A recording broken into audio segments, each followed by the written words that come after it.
what I was starting out by saying is, as you can see by or hear what she had just stated, uh, I would say this: sit down, buckle in, and get ready for a rough, rocky ride. We are nowhere near out of this yet. We're going to get our guest's opinion tonight. I think we still have what I've said for a couple of years. We're looking at a potential near-death experience for the country. Juan's talked about that for years before it's all over. We're going to come out of it. Won't last long. Um, these strikes on Iran are going to activate sleeper cells all through the U.S. So I would say get ready. You heard me talk about what is to come, but I do believe our guys are prepared. Our guys, in fact, I was told by one of my contacts, said that you have no idea how many special operations guys are walking around in normal street clothes in every state, cities in the country. I think we are very prepared for it in many ways, but others not. But let's bring in our two guests. We have former Australian SAS Commander Lieutenant Ricardo Bossi. He's been on here a couple of times, one of our favorite guests. We're going to get some really good information tonight because special operations guys at that level never let go of their intelligence networks. They're always talking to each other for a particular reason. We also have Gene Decode, another favorite here of this channel and everywhere else, came out of the Navy, and his information has been surreal for the last 6 years that we've been bringing him on Patriot Street Fighter. Of course, this is a tipping point for Revolution Radio. Gene Decode, great to have you here. I'm glad I could line both you up. Lieutenant Colonel Ricardo Bossi, retired. Again, also a pleasure. Slapping a high five to Rhiannon because she's in the background setting all this stuff up. I want the world to know, there's firepower behind you doing some great stuff for you. And Gene's got an army of people all over the world working with him. It's good to have all of you here tonight. Welcome to tonight's show. Rod, thank you for your kind invitation. Absolute honor and pleasure to be here with you and with the one and only Gene Decode. What a thrill. I feel great. Oh, sorry. Go ahead, Scott. Welcome, Mr. Decode.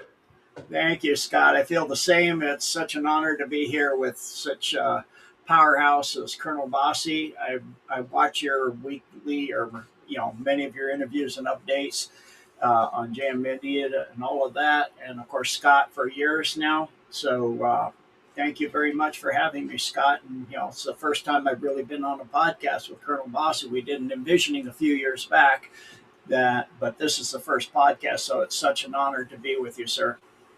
Well, we are loaded for bear, except we got woolly mammoths here tonight with these two guys with the wingspan they've got. I don't know if there's any flying woolly mammoths they found yet, but it's great to have both here. So I'm just going to say, look, my challenge tonight is quarterback in this operation. Getting the ball off to the colonel and then getting it over to Gene and have you guys bounce back of what you're seeing here. I'm just going to be the chorus director here. So let's talk about what Barb just said here. Is there merit to this this sort of arc that this operation is operating under, I should say, or launched under? And does this information sound accurate to you guys? Let's go from there. Colonel, let's start with you, and then we'll jump over to Gene. Sure, not a problem. Yeah, Promethean Action, Barbara and I think Susan Kakinda, just brilliant. These two, they've been at it for decades and decades. So if you're not watching these two from Promethean Action, get onto them as quick as you can. They provide a perspective you won't find anywhere else. That's why I don't try to compete with them, because they're too good.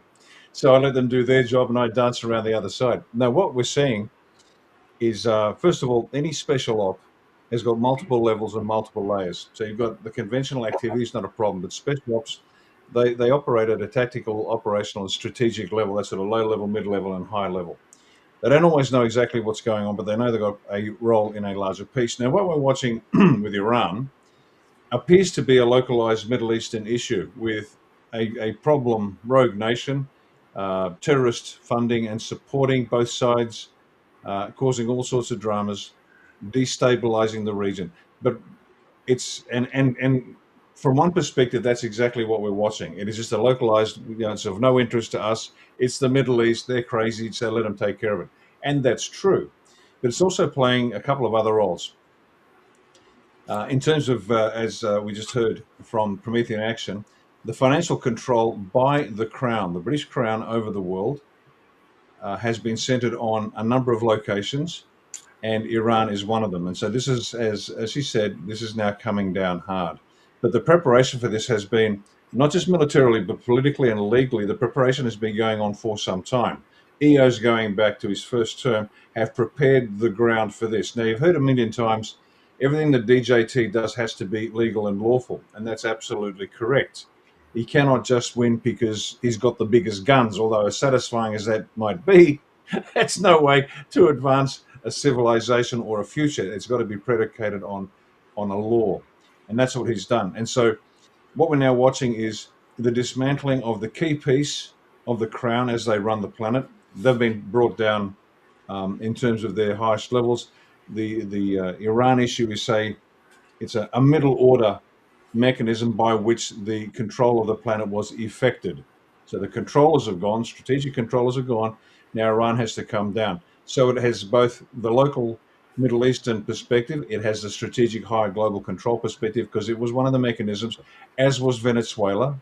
Okay, that's another middle order mechanism by which what had to be done by the controllers was being done. And so DJT is one by one taking them down, dismantling them. He's doing it very intelligently using the Israelis, inverted commas. Now we know this is why are the Israelis involved? As Derek Johnson might say, this is for the target audience. So it's not Israel, the corrupted Khazar state. Sorry, it's not. Yeah, it's not the Israeli people.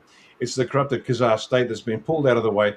But there are many demographic groups on the planet, Christian Zionists for one, that still believe that the Jews are the chosen people. Why aren't they involved? Oh, they're involved, so now we're on side. So DJT is cleverly involved enough of the key players so everybody, as many groups as possible watching, are in favor of what he is doing. And it's being counteracted by lots of videos coming out of Tehran and Iran generally, of people saying, the rest of you be quiet, this is not regime change, we are over the moon, thank you DJT. So it's a wonderful operation. It's got the social proof with all the social media coming out. It's removing the operational arm of the crown, which has been removed in a very practical sense, and in a military sense too, because military capability remained. And you alluded to it, and I'll end here. You alluded to the stay behind groups, sleeper cells, things like that.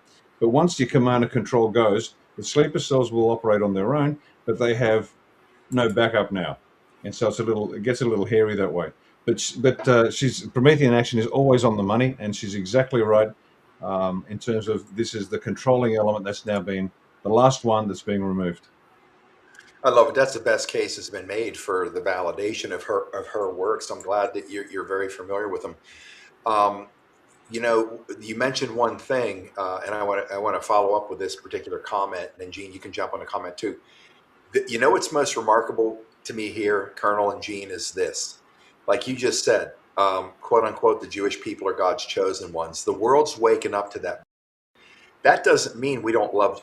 I have many friends in Los Angeles, a number of them liberal Jewish Democrats. I was working elective, campaigns back then, and we always bantered, and we just had love for each other. We always had fun, laughed, poked at each other.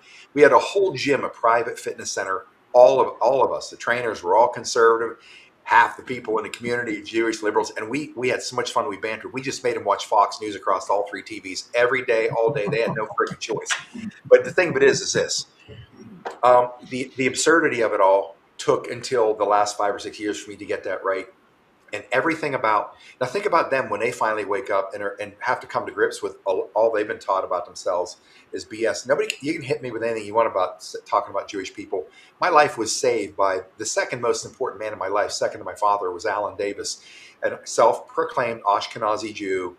He was in a motorized chair because he lost his ability to walk from a very rare disease in the world that only Ashkenazi Jews contract. But this man saved my life. I'm here today. Without him, I wouldn't be sitting here today. So this has nothing to do about Jews, Jewish people, whatever. But the reality is we've awakened to this. All right, it's a cover that they're hiding behind. Even the good Jewish people really are a veil of protection for these Khazarian mobsters to claim that they're Jews. Christ said they claim to be Jews, but they're not. They're from the synagogue of Satan. The leadership of Israel has been exactly that, as we can see. Now, I got high-level Yamam forces. As you know, that's our SEAL Team 6 in Israel. I speak to him directly right after October 7th happened, day number 3, when I can get to him.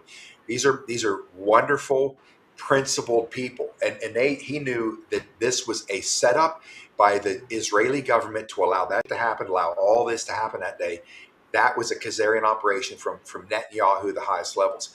Are we going to see this rectification, the world, of this veil that they created for themselves to hide behind, and even the Christian community still follows that track? We got to protect Israel at all costs. What's your thought on that, Colonel Najin? I want you to pick up on that. Yeah, very quickly. The challenge that the Jews aren't the chosen ones will pale into insignificance when they find out the false basis to their Christian beliefs. Does that make sense? The Because fall, what has okay. I think their okay the beliefs are different false than mine, right? Their Christian beliefs are different than mine. They see Christ, as you look in the Talmud, they talk about Christ as boiling in a cauldron of feces, and Mary Magdalene both, because she was a whore. That's in their works. It's in their book, right? Yep, yep, and all that again. That'll just fade. The Jews will find out they're not the chosen people. They'll find out the Bible doesn't talk about a monotheistic God anywhere, and the books are out there. And I've said this many, many times. You can read Mauro Biglino's The Naked Bible. He's an interlinear translator of the Bible, Old Testament particularly. An interlinear translator simply means he literally translates the word literally. He doesn't superimpose any interpretation. And nothing in that book talks about a monotheistic God. It's not about anything other than one particular tribe led by a particular individual who wasn't a god. He was just a very naughty boy, as Monty Python might say. And it's been extrapolated into something larger than that. Then that's now superimposed upon the Christians and their beliefs. And this whole the Christian faith has grown up around it. And you can have how many sects of religion of Christianity are there? They'll all find out that they're all fighting nonsense. The one true religion, yeah, good luck with that. And distilling the essence of what Jesus Christ said and did. And I've said this with Gene before. He taught us how to live, how to love, and how to die. He was the best of us. He is the example. Now, everything else is just commentary. That's my very simple theology on this whole thing. And as the Christians start to lose the foundations of their belief system, the Jews lose the foundation of their belief systems, and it goes to the Hindus and, and the Muslims and everybody else. So any problem we have with each other will fade into insignificance when they realize their own story has been a one massive lie. And this is the last support structure that people will let go of. They'll progressively let go of their beliefs and their understanding what history might have been, and it's been changed. And the one thing they're going to hang on to with white knuckle grip is their religious beliefs. That's going to be the toughest. And so any competition with the others, forget it. That'll be nothing. When you look, and as I've said this before, pray to the God that Jesus prayed to in Gethsemane, and always pray through Jesus because he's the only one we can trust. And I liked your opening comments. You can only trust God, Jesus, and yourself. After that, it's a crapshoot. And that's the as we go through this next several weeks, months, and years, we're going to need something to hang on to, and that's the best advice I can give anybody. Pray to the God that Jesus prayed to at Gethsemane, and make sure you go through him. And then after that, it's you. You look in the mirror. That's the only person you can trust. That's it. That's why Christ said, the kingdom of heaven is within you.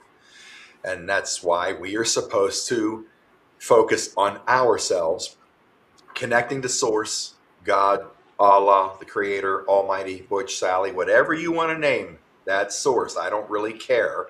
People find a reason to fight about that. Gene, let's throw a little sand in the gears here on that particular aspect of the Israeli question, the Jewish question, religion, Bibi Netanyahu, and how do we break that back? A religion, wink, wink, non-terrestrial presence revealed in the world shatters it all. Tell me I'm wrong, Gene. Tell me I'm wrong. Well, as Colonel Bossi just said, um, this group of Khazarians, as I come to know them, the Aristana, that came and landed from an off-world place in the star system Scion that they blew up their homeworld, so they came here to see if they can do it here. They landed in the Pontic Steppes in Ukraine. Then they started grabbing people and taking their names. And so the czars at that time, the czar said you have to take one of the three Abrahamic religions. They took Christianity, but they did Talmudic Christianity and kept sacrificing children to Baal. So then they were forced to leave there. They thought they got them all, but they left and spread out. And I think it was in the 15th century they came into Spain, and they were creating havoc there as they always do. And so they were going to oust them and get rid of them, and in whatever means necessary. So they became Jesuits and continued to spread like a cancer all over the world. And that's where we are now. With, if you take a genetic sample of pretty much anybody in the Israeli government, they're not Hebrew. They aren't even close to Hebrew. And so they're actually, if you really get a geneticist that knows what he's doing, he will find that some of the genetic material is not human. So that's a pretty telltale thing right there in and of itself. And so, the Schofield Bible, they wrote that so Christians would believe that they are the chosen ones, the Jewish, not the Hebrew, the Pharisees, as Christ called them, the den of serpents and thieves. And this is the group. Yes, exactly. This is the group that's screaming bloody murder right now about what's going on in Iran, because they're losing, as Barbara Boyd just said, we heard, they're losing all of their monies and all of this stuff, which, their holdings, they've lost all their monies already. That's already been grabbed from the Swiss bank accounts and the Vatican and the gold and all of that stuff. And so it's just absolutely phenomenal as Trump's, as the movie said, we're going to bring it all down, And so it's amazing to watch this happen. Are you thinking about law-abiding citizen when he had him on his knees outside of prison? He said, "I'm going to bring the whole thing down. I'm going to bring the whole indeed, sir. down on top of your heads." That's what Trump's doing. Absolutely. Yes, indeed, sir. So that's my weigh in on that topic. Back to you, Scott. Well, since you are like the icon of underground disclosure, we obviously have heard from her that there's a whole treasure trove of Epstein documents, and many people think the 3 million that came out, 3.5 million came out, and then another 3 million, I guess, are going to be released if they haven't yet. From what I'm hearing, majority of these things they're looking at are emails and other things, videos, but the remaining huge segment are videos, massive amounts of videos that are truly going to be probably too shocking for people to even see.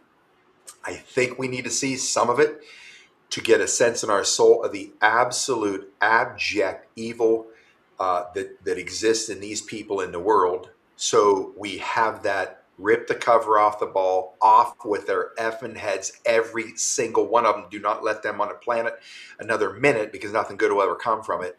I think we need to get to that point. But what do you think, Gene, about apparently the third copies, if I remember right, all of the Epstein stuff is on their hidden servers, for their weapon system against everybody to make them sit up straight when they want them to. Is that how you see it? Yes, absolutely. And it all comes about, it's, as Colonel Bossia said, it has to be done legally, 100% legal. And it all comes about due to, I think the man's name was Schwartz, who was a child genius at hacking. And he hacked everything. He was building his own code at 6 years old and making video games and all of this. He went to MIT as a young man, and he hacked the server, and he was downloading it. And let me explain the server.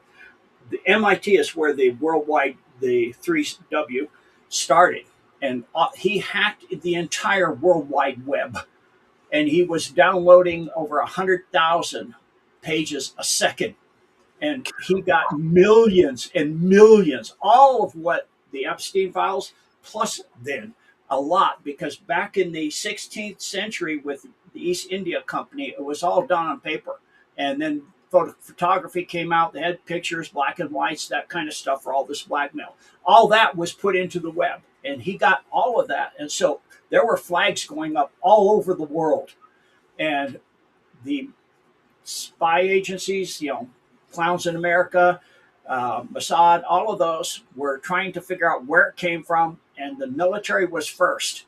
U.S. white hats, military, zoomed in on it, went to this young man's location, and they cloned everything. And they have absolutely everything on the cabal. You can imagine way beyond what Epstein, which is pretty amazing because Epstein is tied to absolutely everything. You name anything, DARPA, banking, economics, child human trafficking, gun running, weapons, nuclear weapons running, children, drugs, everything, even the massive amount of money, like I said, that was in the Vatican, that then Dr. Hayes came out and talked about on BBC, and then Catherine Ann Fitz talked about on Tucker Carlson's network.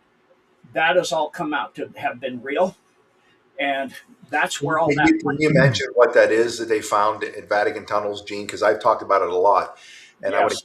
I want to hear what the numbers are from your seat. From what Yes, it's people were saying I was making this up because I have sources that some people can't handle, and it was 150 miles starting at the Vatican underneath that went all the way to Jerusalem, the tunnel system, but the gold went 150 miles. And it was 87, from what I heard, $87 quadrillion. When I said that, people are like, you're insane. That's impossible. I said, we got all our gold. I didn't say all the gold, our U.S. I'm an American citizen. That's U.S. gold. It was brought back on C5 Galaxies, and I gave the number of how much gold that was brought back. That's proven to be absolutely fact now. The rest has been removed by the Golden Dome using plasma transport technology instantaneously. And like you saw with MH370. So where they moved that craft instantaneously from where it was to over Diego Garcia so they could get those high temperature, regular room temperature, superconducting microchips that allow everything that we're seeing now. So combine that with the information from this young man, and you have an amazing amount of things. Plus, when they went and grabbed Jeffrey Epstein, not from a prison, I guarantee, like Colonel Bossi has probably said, and many others, if you have any clue about security risks, he's the highest security risk to every government on earth. Mm-hmm. He's walking into the White House. He's got all the things, same access as Obama. He's walking into the 10 Downing Street, same access as the premier. It's every country on earth like that. You're not going to allow that person. Military goes to his island to go to a regular prison system. Exactly. They look alike. They grabbed him. I would be surprised if he's still on Earth. He's probably in a space-folded base on an asteroid somewhere in our solar system, so he's safe. And but at the same time, what we've seen for the files that have come out is only 2%, and that includes the emails. And now they're finding, quote, finding, as if they didn't know they're already there from what I said with Schwartz and all these other things, that he's got containers and homes where more data is stored in most of the southern states that border Mexico. In other words, Arizona, Texas, etc., and California, and states abutting them as well. And so they're grabbing those too, and that's more backup of more materials. And then, of course, they say, "Oh, we found in a skiff in a bag." Yeah. This is for the normies, right? This is for the people that aren't awake, that can believe this kind of spy craft happens.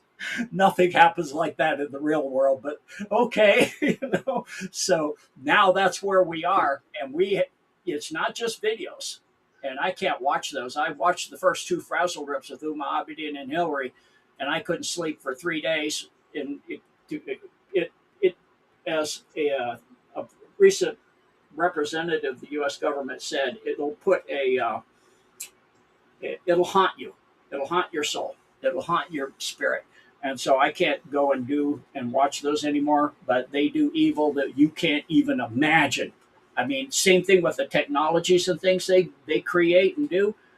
I'm like, what? Who in their right mind would even think of doing what they did? For example, with the Higgs boson and CERN, which the Golden Dome eradicated that, saved our hide again. So that Higgs boson was opening up a transdimensional corridor to a demonic level of existence to bring in some really nasties. And the Golden Dome surrounded it. And this is back quite a while back. Hmm. This was the event that led up to the 2012 prophecy.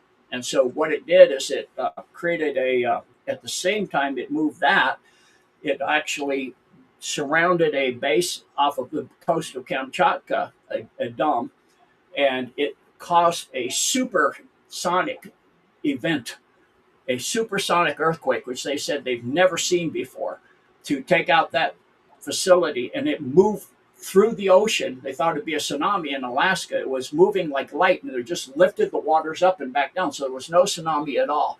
So it saved us from that as well. And then the situation with the Higgs boson, it caused 3 solar flares simultaneously that passed between the Earth and the Moon, and the Golden Dome surrounded that so that it would not do what the prophecy saw, because we are now on a different timeline. So back to you, Scott. Well, I'd say just to comment on those videos, frazzle driven and whatnot, and I know for a fact Colonel Bose, he's going to back me up on this. And this is probably the only way. People said to me many times, Scott, you've always wanted to get the United States Senate. That was eons ago. Once I realized it's a crime scene, I have no interest. But people saying, you know, where you are now, with what you've done at Patriot Street Fighter, you could get easily elected to the Senate. And I'm like, well, I've ensured that I'm unelectable by my language for the last 5 years. That was strategic. So if I ever had this brain fart and thought I might want to run, myself, because all you got to do is run any video from the last 6 years and say, oh my God.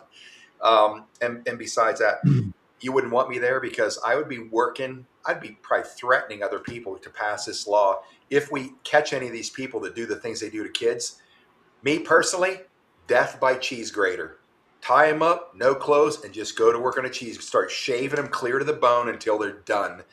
And that would put me basically in the camp that these people would be in. I can't even imagine. I just listened to this girl talking about, Colonel, that they this one girl, this must have been, it came out in the 90s. It looked like it was a little bit of an older of a quality of video as they're interviewing her. She's probably 15, sweet girl. You can tell she's been through it. And she's talking about things that she was part of. They saw what they made him do. And she was talking about, in this one ceremony, they had this 9-year-old girl who's giving birth at 9, right? And so they have her on the table. She's giving birth to this newborn, still connected to her. They left it connected to her, moved it off to the side, and 370 men proceeded to rape this baby newborn till it's dead before they cut it, from chin to stern, and then they ate the entrails. I know it's horrible to hear, but I'm telling you folks, brace for impact, because this stuff is coming out in the open. 370. There's other things that she said about it, which I won't even say here because it's so disgusting. But there's no remedy for this kind of stuff for these people. There just is none. It's pure evil, and it needs exterminated. With what we see happening now in the Middle East, Colonel, we'll jump back into the whole Iran thing, because that's what has the most attention in the world right now. What do you see happening moving forward? There's obviously going to be, I was surprised that Iran, to some degree, they hit, Qatar, UAE, and Bahrain and other countries. We have installations there, obviously, in Israel. I honestly, caught me by surprise.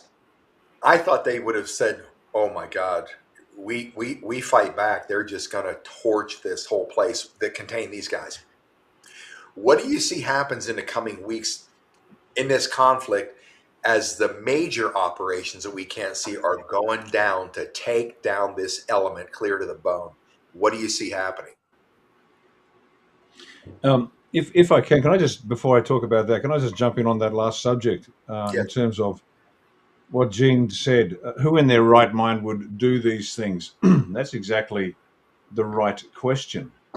Now, one of the most difficult concepts when I first got into this gig, and delving into areas, let's say, I'm trying to be a bit cagey here, that Gene might be dealing with, one of the most difficult concepts to nail down is right and wrong. Believe it or not, it's not easy. Once you start elevating your thinking, it's actually quite difficult to discern what's a lesson and what's wrong. But it gets to the point of where we're heading and why. What you just described, a couple of hundred men raping a newborn until it's dead, then eating its entrails. The shock of that, just the description, let alone the vision on that, is what's required to separate everybody on planet Earth, as many as can, from their current understanding of reality. Captain Kyle's got a great expression: don't put God in a box because you're going to be wrong. Well, you can't put life in a box either. Trying to think that we have even a scintilla of the entire nature of creation is just it's just the arrogance of the gods to actually believe that. So step one is to say to yourself, you know what, I'm learning like a newborn babe. You know, I've just managed to pick up 2 blue blocks and knock them together, and I think I'm the height of evolution in the universe. This is going to be hard, but it's necessary. That physical, emotional, mental, psychological, and spiritual connection we have to our construct must be broken. We're not trying to break people. The White Hats aren't trying to break people, but they have to break that connection so that people can then start to see the world anew, to be born again. I mean, who said that? You know, give it all away and then be born again. That is literally what we have to go through. Not everyone's going to do it for a bunch of reasons. That's point number one. Point number two, the nature of good and evil, right and wrong, acceptable and unacceptable. It is a tough one to nail down. But what we're about to be exposed to, gradations no longer matter. It is so beyond the pale that any sense of we as a species, human species, we've lost it already. And just think about this for a moment. And we've known about this for years. This is one of my first subjects that I kicked off with back in 2007 when I kicked off this little journey, was full-term abortions. And nurses would have this baby, it's born, it's survived the abortion, and it's sitting there dying on the table, crying and dying for 10, 20, 30 minutes. What species allows that to happen? What species has a mindset that says that's okay? What species legalize it? What species then celebrates it? Humans. It's not good, folks, and that is nothing compared to what is going on. And this is by design. The first thing that we as a species have to decide what's right and wrong. Everything's divine law. There's natural law. We've even broken natural law. No other animal does this to their own young. Said the same thing. Animals are pretty brutal. Yep. Animals are pretty brutal in the wild. It's not like Disney. We're all singing and happy and saying, isn't it nice to be part of the circle of life? No, it's brutal. And we've even transgressed nature's laws. Forget God's laws. Good God. And so the first thing we must do, and if this is the first thing we must do, and I believe it is, what are the preconditions for people to actually say, we need to decide for ourselves what's right and wrong and make it very clear. Now, this isn't God's perspective. This is just us. God's given us free will. We get to decide on human law. And my favorite analogy is, what's the speed limit in front of a school? Well, probably 100 miles an hour is not too smart. And we will learn by trial and error that it's a lot lower than that. That's sort of the human law that we're allowed to play in. But we need to start deciding, this is right, this is wrong. And then once we've decided that, give the power to the people to actually implement those and hold people accountable to those laws. So moral, and then the sovereignty back to the people at the lowest possible level. So there's a practical element to all of this. But the point I wanted to make is we're in a very bad place because we allowed it to happen. We have to now rectify that. We have to decide what's right and wrong and then start taking action to fix that. But we have to be stripped of everything, and this is going to hurt. This is the point we are moving towards, where we are broken from our structure of what we believe to be life on planet Earth. And I can tell you, and Gene will wax lyrical on this, it's nothing like you thought. Not even close. Not even close. But anyway, now back to Iran. What's happening next? Most of what has to happen has happened. if there's a Khomeini's been gone for quite some time. I think you and I agreed to this last yeah year, probably in the fall. We're in a show. I said, "What do you think, Colonel?" I think Khomeini's already dead. They already got him. We are watching the movie. What do you think? We right? yeah yeah, it's like Venezuela. The preconditions, all the preliminary operations before phase one, you got all the prelim ops go in. That's taken care of. The job's done. And now what we are seeing, and we've been saying this for a long time now, if it's on the screen in front of you, this is now the reveal of something that happened some time ago. Yeah. So that doesn't mean there aren't real ops going on now. There are, without a doubt. We've had direct comments from people saying Dubai, confirming what's going on there.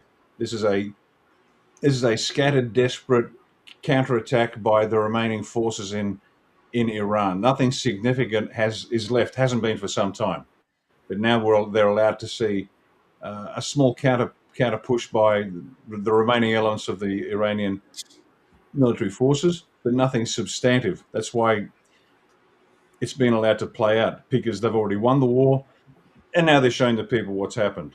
So what we're now to see is exactly what we saw in Venezuela: a short, sharp, kinetic element preceded by massive preliminary operations, and then the handover to the number two in Iran, and they get to run their own country.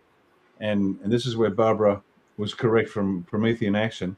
This isn't regime change. This is anything but regime change. It's a short, sharp op, kinetic in part, or most of it's already happened. The conditions are set, and now the people can take over. And it's up to the Iranians to save their country. Now, if they blow it, if they cock it up, well, they'll get another visit from DJT. But now it's on their hands, not on the deep state, the CIA, the Crown, MI6, Mossad, and the rest of the cabal's architecture. It is literally up to the people, and they get to make mistakes on their own, which is fine. That's the way it should be. This is not only the easiest way for the White Hats to solve globally the similar problems, because Australia is just the same. We are so thick with Masons that if you tried to run the country now, you couldn't. You got to leave everybody in place simply because there aren't enough people to do it. Australia One, for example, our objective is to prepare the people to actually take control of their country. And as usual, like all these movements, there's a handful of us. There's just aren't enough. Mm-hmm. Why? People don't know what to do. They're lazy. They're more interested in going to the beach, the footy. They don't actually understand the problem. They lack the mental capacity to pick it up. They lack the skill sets to know what to do about it and do something about it. And so the next steps in Venezuela were the next steps in Iran, and it'll be replicated around the world like a ripple around the world. Iran needed pretty heavy-duty kinetic action. Australia won't, because we're led by a bunch of... I've got to watch my language. Now, I'll clarify. This is Patriot Street Fighter. You be authentic. Yeah. I know. I think I've got to take credit for actually lowering the tone of political discourse around the world, because, like you, I went full soldier very early in the piece.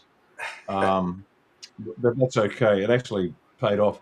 But I'll use an expression here. In Papua New Guinea, I had a couple of years in Papua New Guinea as a young captain, and the name for homosexual there in pidgin English is sweet biscuit. So if you're a sweet biscuit, you're a poof. Now, in the military, that's just a name you call someone. It doesn't mean anything. You'll get a phone call from an old mate, and the first thing you hear is, "How are you, old poof?" Doesn't mean anything. But anyway, let's just say Australia is led by a bunch of Masonic sweet biscuits who haven't got the spine to do their work. And so the same thing's going to happen in Oz as happened in Iran and around in every other country. The filth will be taken out. The corrupted leadership will be taken out to a degree, allowing the people then to step up to whatever degree they can and start taking control. Now, the transition will be, in some countries, there'll be a martial law be implemented, because that's just necessary. Each country is in a very different position in terms of their capacity to take control of their nation. Australia, zero capacity. Iran, who knows? I think they're probably more energized and ready to go and start breaking down. And the sensible thing would be, like we're going to do in Oz, counties first. If you can run a county, maybe you can run a region. If you can run a region, maybe you can run a state. And if you can run a state, then some years down the track, you might be given the reins under instruction with a big learner plate on your face to run the nation. So watch Venezuela and how it's transitioned. Watch Iran as it's transitioning, and you'll start to see similar but not identical plans roll out in different countries, depending on their culture, depending on their political history, depending on the national resources that they can draw upon to actually start taking control. Now, this is going to take a long time. Nobody but the US is in a position to do it. Now, you guys are the leaders. It's as simple as that, because you've got people who are on the front foot when it comes to their constitutional rights, and you live and breathe it. Secondly, you've got the guns to enforce it, and thank goodness for the Second Amendment and the willingness of the American people to use it, because that's the only thing to save the planet. Goodwill and peace to all men is fantastic. Better if you've got a gun, though. And so you guys will get there first, and the rest of us will slowly, progressively, perhaps demonstrate that we have the capacity to do it. So that's what's going to happen in Iran. Watch very carefully. You won't see a lot of obvious US involvement. You will see, hopefully. That doesn't mean it's not behind the scenes.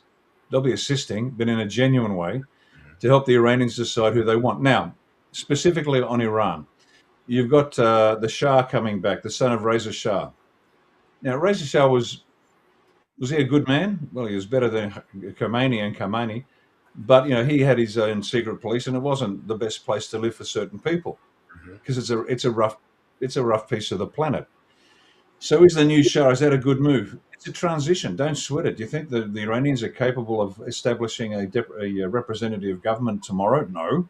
So what are they going to need? A trusted face to transition them from where they are to prepare them to start taking control of their nations. That makes sense. So nobody's suggesting that the new Shah is the best solution for long-term governance of the country. But it's a brilliant intermediate step, because at least he's trusted, he's known, there's a history, and then he can facilitate the people and their first tentative steps to a genuine representative, whatever they want it to be. Well, I think you're right. We had the Undersecretary of State under W. Bush, under Shrub. I can't. His name was Paul. It wasn't not Wolfowitz. Who was the guy who set up? Who he deconstructed the entire Ba'ath Party in the Iraqi government? Massive mistake. As you heard, you talked about, fired everybody. And he said, and Rumsfeld said that there was no insurgency. Obviously, there was, but when you deconstruct a country like they did Iraq in after the Second Gulf War and all that nonsense, you're right, it's total chaos. And if you look at it from their point of view, and this comes to mind from what a guy who grew up in Mexico who now lives in Nevada taught me during one of the campaigns. He said, and I'm going to get back to this in a second. He said, "You Americans, you all think that Hispanics are going to come to this country and vote Republican because they're tight knit. They have the family values that the Republican Party does, all this stuff." He said, "You got it very wrong. They don't live multiple families in a house because they're so tight and close. They have no money. They're poor. They're destitute.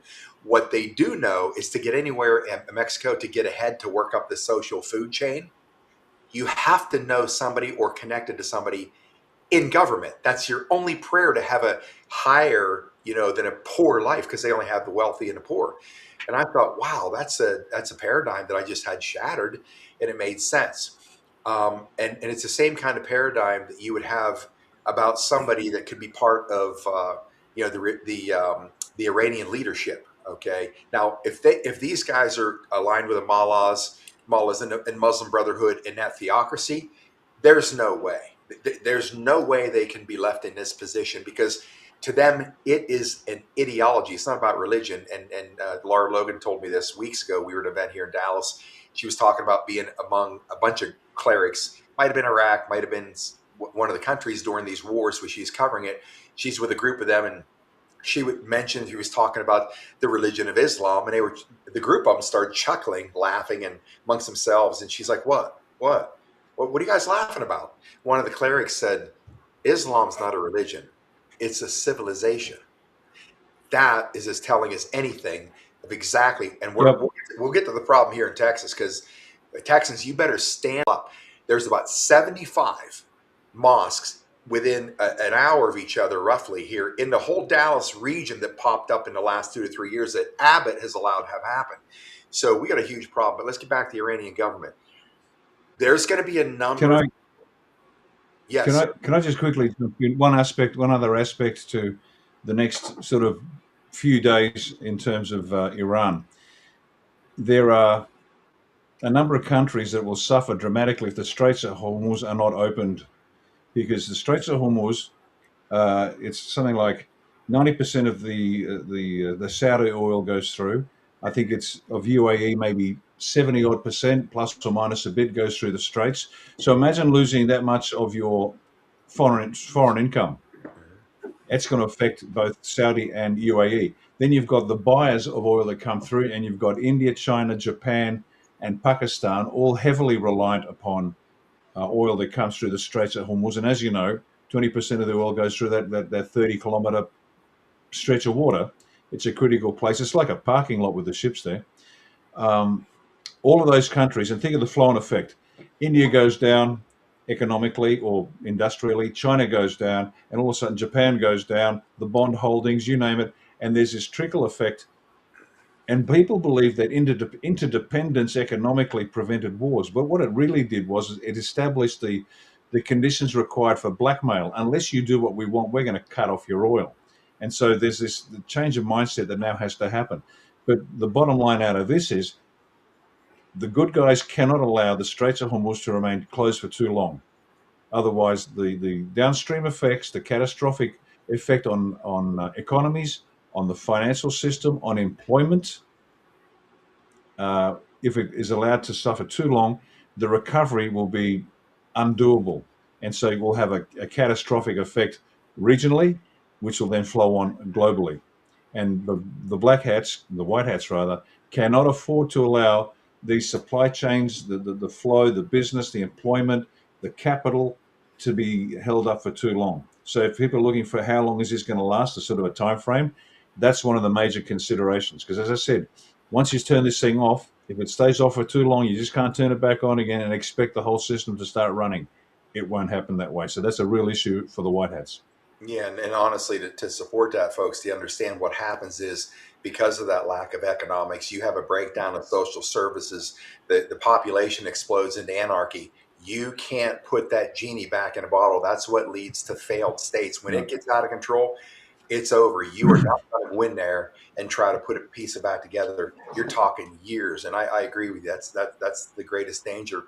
The point about the Iranians that are still in power, to some degree, I don't distrust all of them because, like any government, there are good people, and our military intelligence back channel told all of us there are more good people in government than bad, way more good than bad.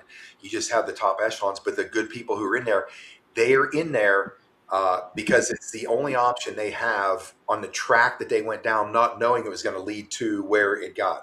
And I think some of them just kind of went along to get along.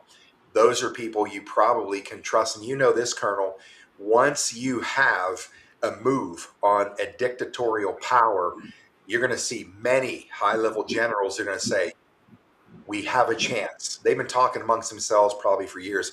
We have a chance for two reasons.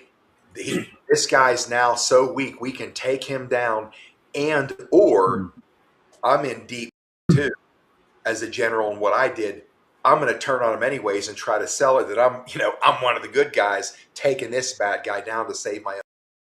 Regardless of which of those two are in play, they're necessary and they're always effective. And as you said, as time goes on and the people learn, they'll realize and see who the good people are, and they can bring in that change of guard at a speed with which a nation can absorb it without too much cultural shift causing the collapse. But I'll tell you one thing, I do want to see Iran have a massive wrecking ball pendulum come right back and shatter the idea of the burqa and women walking around with only this much of them showing. All of that. I mean, take them back to the 70s where they look like the United States. Women can operate freely. They're not being beaten by hoses with by their husbands who couldn't even he couldn't fight away he couldn't fight his way out of a wet paper bag, but he'll beat up on a woman or stoning him to death for being raped. All that nonsense that could be washed away. I'd like to see that culture return to what it was. And the idiots that are dancing in the U.S., the MTPs and the leftist lunatics, because the women are now going to be free over there. It's crazy. The women are dancing in the streets because they're finally going to be freed.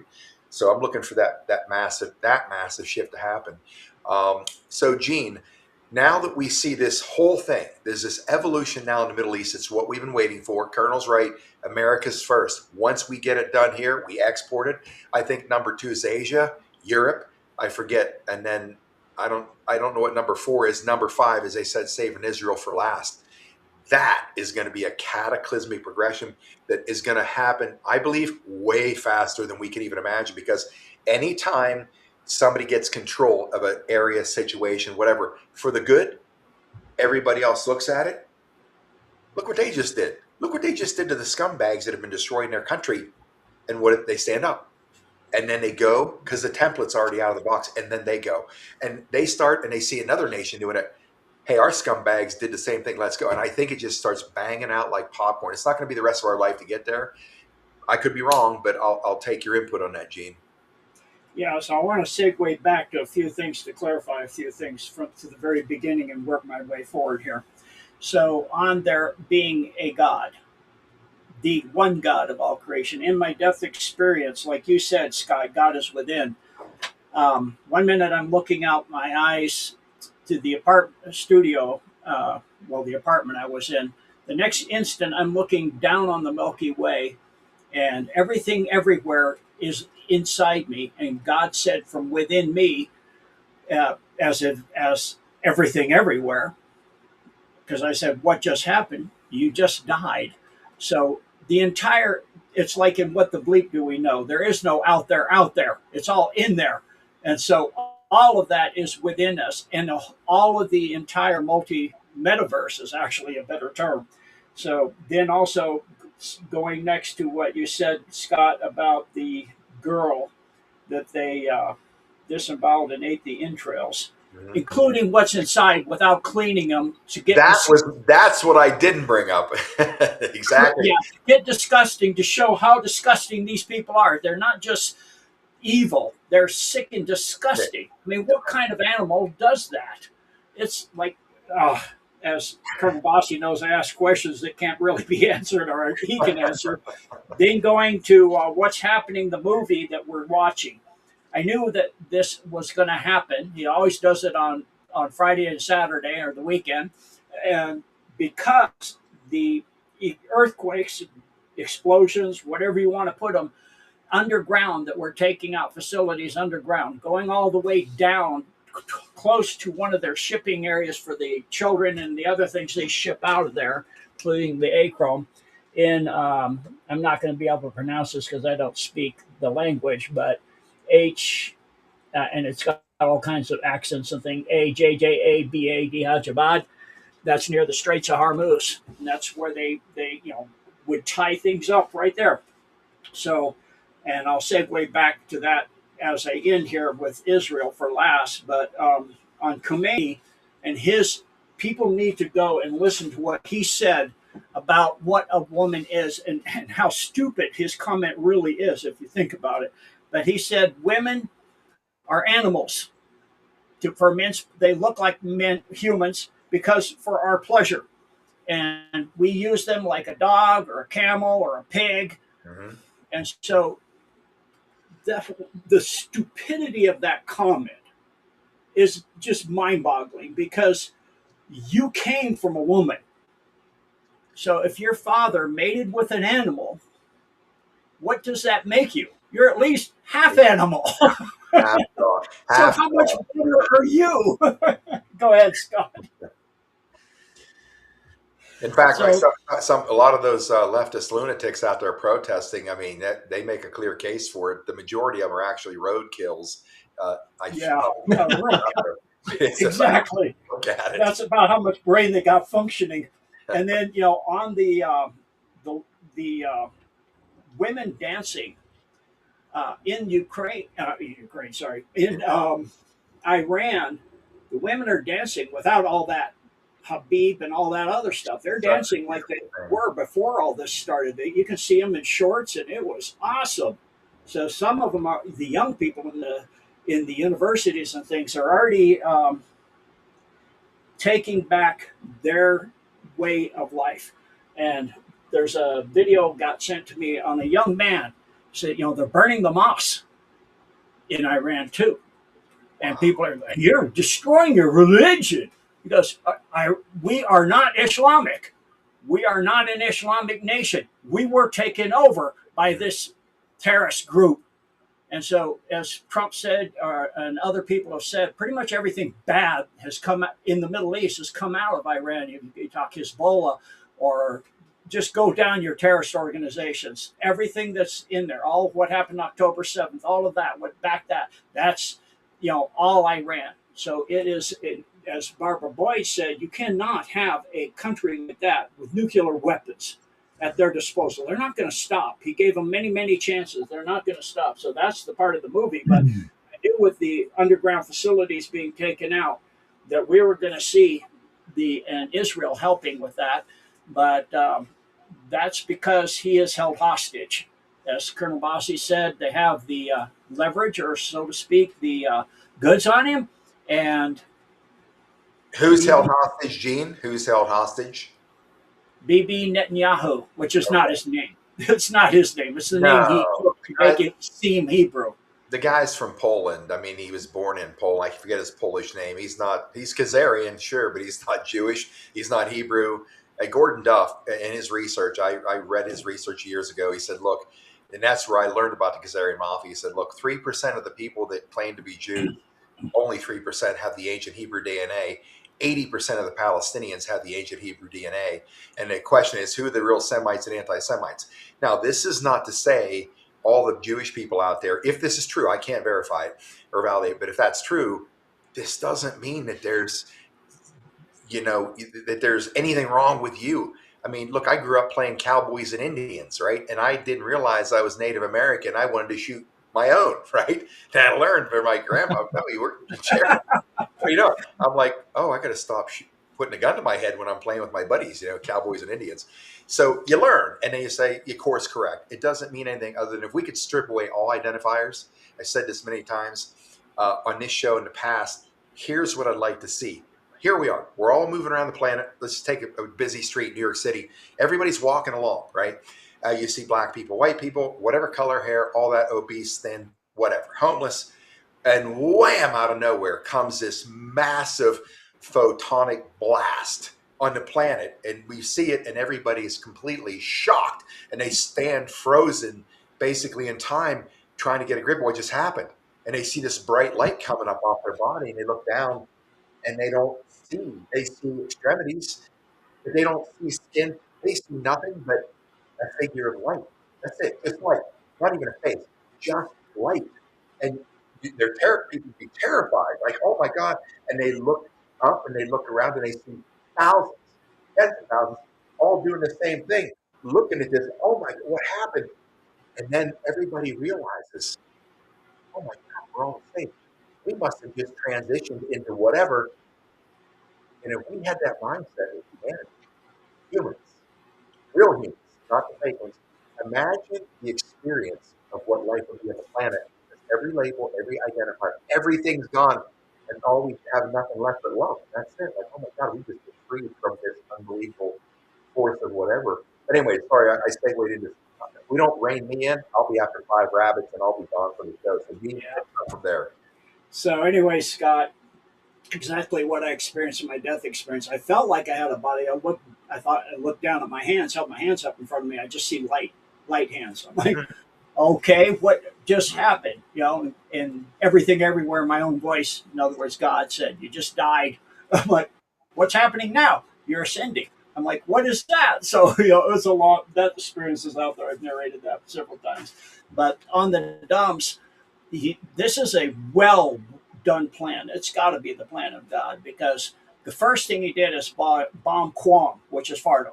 That is where underneath there is one of the rocks that came from one of their homeworlds. When they broke up their homeworlds, that rock, which is the homeworlds, were completely evil. The core of the world was evil. It had these black rocks like the Earth does, but ours are compassionate and loving. In the case of this one, it's what created and has held evil in the Middle East with all these wars and all of this stuff. And one group, of Islamic or Arabic or whatever you want to call it, fighting another one over and over and back and forth forever.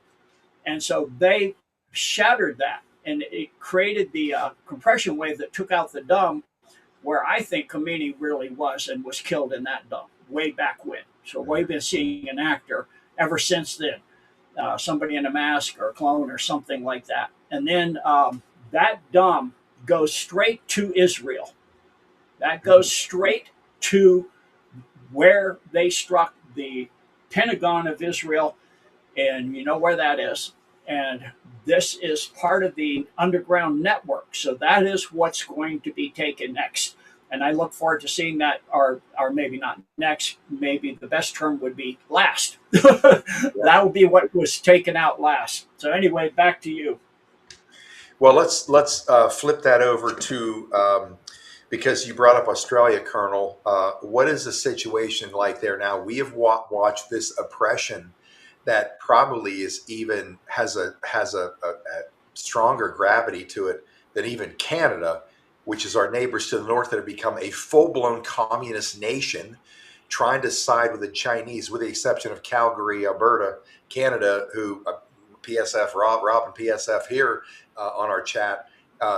Those folks up there are ready to secede to the United States. Hand over Minnesota. Don't take this the wrong way, Minnesota's all the lunatics.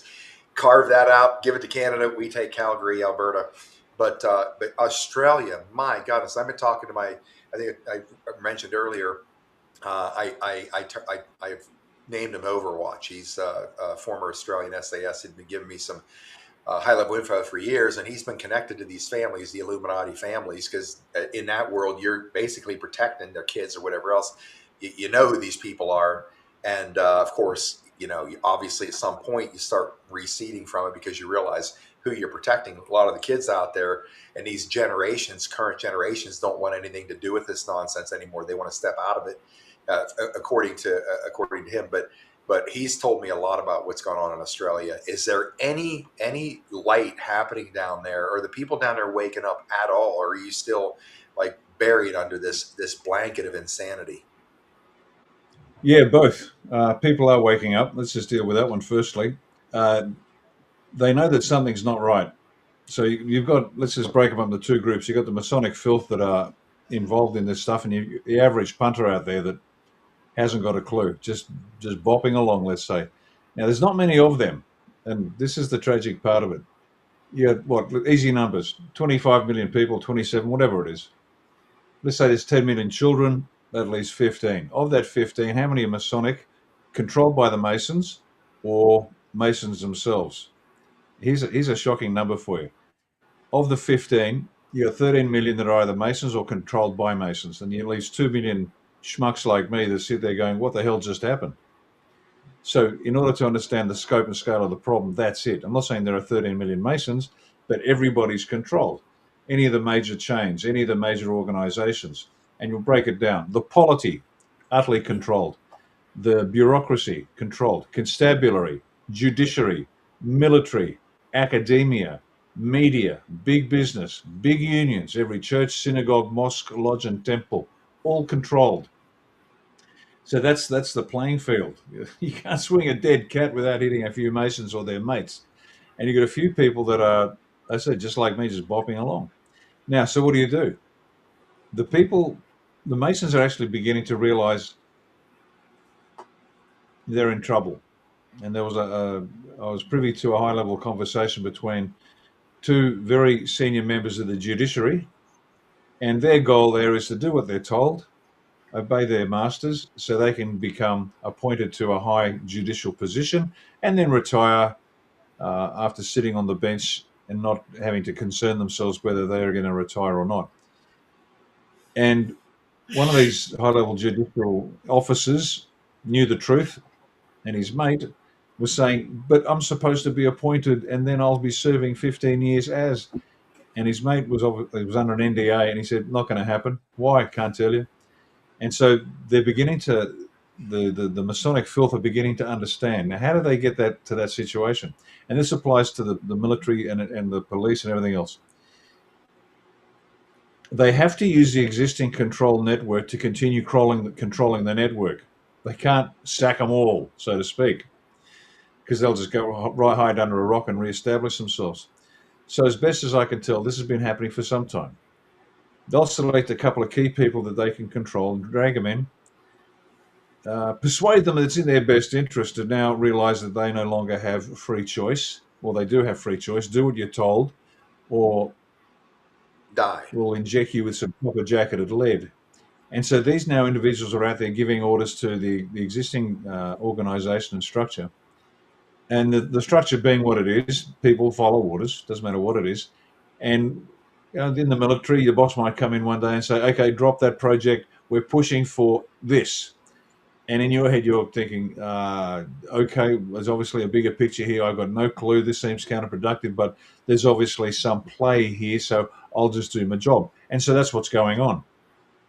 And so these key people, a handful, are now directing and turning around this massive organization in the direction it needs to be going without even realize they're doing white hat work. So that's them. Then you've got the average punters out there, even the low level masons that have got a bloody clue what's going on, and the non masons, they're beginning to wake up and realize things are not right. Now, why is that happening? Because mainstream media is now slowly reporting the facts. And we said a long time ago, the media has to be the same. The media that tells the truth has to be the same media that's been telling lies because they're trusted. And so we Credibility. knew that was going to happen. We spoke about this years ago. So now we've got the trusted faces that last year were saying COVID's a great thing. Sorry, the vaccination's a great thing. Get COVID. They're now saying, oh well, guess what? No, it's not a great thing, and people are dying. And yes, the injections are killing you. And so people are now getting that sort of a news and are shocked and realizing something's not quite right. Now, that doesn't mean they're ready for anything. They're not. They're now just looking around, shaking their heads, wondering what's going on. So that's the downside to what's happening here. It's going to be a massive job. The upside is that turning this country around, because we are better placed than most in terms of our cultural inheritance with our politics, the concept of free speech, the concept of the people being the source of law, the sovereign rights, Magna Carta, common law, all those things. So we've already inherited all of that. So that's not a strange concept to us, let's say, as opposed to, oh, I don't know, Iran. But we've got that. So that can be built upon to help direct the direction of the country in a way that there won't be a large shock to the system. Now, there's going to be a shock. We know there has to be that shock, and this is absent the trajectory. This is the financial shock because, unfortunately, we have become so demoralized that the only thing we care about is money, apparently. Now, what you're talking about, raping babies, people just put that to one side and they say, what's the price of silver today? Oh, shoot, I've only got $500,000. I better get more. And this is a sickness that's penetrated the humans.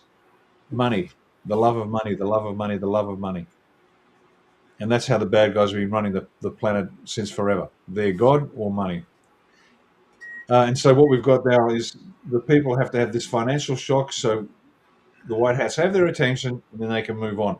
But back to how it's going here, moving on once that's occurred will be easier because the concepts required for a country to start behaving like a civilized nation, predicated on sovereign law coming from each individual. We're all made in the image of God. We're all equal in the sight of God. That Christian ethic that lives in this country, even if we are a Christian country, more than 50% are Christian. Uh, because it's already here, we can transition a little easier. So the journey, once we get rolling, I'm quite optimistic for that. We just need the right number of people in the right places to start rehabilitating the nation. First up is going to be health, or equal first with health and wealth. You get those two sorted, get the people getting healthier, get them now responsible for their own wealth, make sure they are no longer slaves anymore. They can actually do what they need to do with their lives. And that decentralization of power will help lift the country quite quickly. So the trajectory is good. I'm optimistic for the future. The financial shock still has to be there to wake us up out of our sleepwalking state. And, um, and the process will be facilitated by those that have been doing the wrong thing, but they don't even know they're now doing the right thing. It's like turning one of those container ships around. It'll take 2, 3, 4 kilometers to do a U-turn with a full oil tanker, but the journey has to start and it swings around. So optimistic, but long road ahead of us. I think that ties in what we've been saying for quite some time. For America to truly have this transition, this country, in the world, honestly. There has to be pain felt. And I think, Gene, you probably agree. We saw this for 3+ years, a little over 3 years. We kept reading this intels that come out day by day, nearly for periods of time. And then we'd see, now comes the pain. I've got it in my intro. Now comes the pain. I used to think, oh, yeah, these bastards are going to get it good. You know what? That applies to all of us. It's going to be painful for all of us for a period of time because we sat back. I mean, I haven't, you haven't. Look, the three of us have been at this for 3 decades at least plus in one way, shape, or form. So when I say we all deserve it, I honestly don't feel like I do, but I know somewhere probably I need, the same side that we're all going to get. But until this country is economically driven to its knees, nobody is vested in change. And I heard this from a wealthy man years ago, said, when the pain of remaining the same exceeds the pain of changing, until then you will never change. Remaining the same, until the pain of remaining the same exceeds the pain of changing, you'll never change. In this country, we hear about all the time how bad it is here, economy, all. I'm like, are you kidding me? I mean, people are still going to movies, they're going to dinners, or yes, it's not as what it was. That's not pain. In these countries where there's a shift, an economic shift, and there are people literally can't get food, water, standing in lines, they don't have heat, whatever, freezing to death, that is real pain. And I think, as Juan said, we're gonna get hit with this here because this system it's been doing this. Here comes the new system, financially, economic, whatever. This is coming up, and the old's coming down. But sooner or later, when it gets close to the bottom, you're going to have to detonate the rest of it on top of the heads of the scumbags that are still trying to make it buoyant. There's going to be something that's going to impact all of us. And we know there's your near-death experience. And that, from my point of view, is what is absolutely critical to this nation to get people to realize, oh, yeah, this is not my kid, or I'm doing okay. I've said this to wealthy people I know. If you knew what our creator or our true experience was to be here on Eden, and you live in a it's $8-10 million house and you make all as much money, you'll be so pissed of how you're being screwed into poverty at that level compared to what life was intended for all of us on this abundant planet. So I see that as coming even here, and that's what it's going to take to snap us out of this dream spell and not overlook or just be happy that this stuff's happening in other parts of the world, not to me or my kids or my family. Thank goodness I'm going to go back. Oh, that's really terrible, but I'm going to go back over here. I've been burdened with that my whole life. My mom asked me, why do you do this? And I said, I had to explain it to her. And I said, look, I wish it wasn't my burden, but it is. I wish it was somebody else's, but I have no choice but to do what I do in the world because the day is coming. And I told her in 2008, the day is coming where, because I kept going in startup companies and they would flame out or just never dealing with the wrong people. Why do you keep doing this with these people? And I said, until I create I know it sounds crazy, but until I create enough wealth so nobody owns me, I can't ever get into the fight in Congress or the Senate. And what it keeps telling me is, since I was probably in my early 20s, that the day's coming where this country is going to be at the brink. And if I don't stand up and rally a battle cry on this nation to get it on its feet to fight, I said, Mom, we're going to lose the whole thing. And I said, I know that sounds crazy. You probably think your son's delusional. And she said, she waited about 10 seconds. I'm not sure why. But then she says, I don't think you're crazy. Scotty, ever since you were a little boy, I always knew you were different. Never followed it up with anything else. Like, give me a rope here. Like, what exactly does that mean? So he's really weird. But for me, I've been waiting for this almost all my adult life. And so I'm actually looking forward to this financial ass kicking that happens to this country to wake people out of the dream spell. Gene, I'm handing it off to you. How do you see this playing out? Because I want you to talk about the system that's coming up, the quantum untouchable system by the criminal powers. Yeah, so it's I talked about trying to wake up people starting in 1990 when I woke up, and I would get people, like I would go to these banquets that they had, well, not banquet, but like a buffet kind of thing where you donate in Kapiolani Park, and I would first I woke up and I knew where things were based on how I woke up. So I went to the Supreme Court Law Library, and first thing I tried to do is prove it didn't exist. So I looked up the creation of AIDS, the Congressional Budget, Section 5, 1970, and I found the $150 million is a joint project at Fort Detrick in Maryland by the KGB, the MI6, and CIA. And I go, those aren't supposed to be working together at a U.S. facility in U.S. soil. I say in instead of on now because of what's underneath.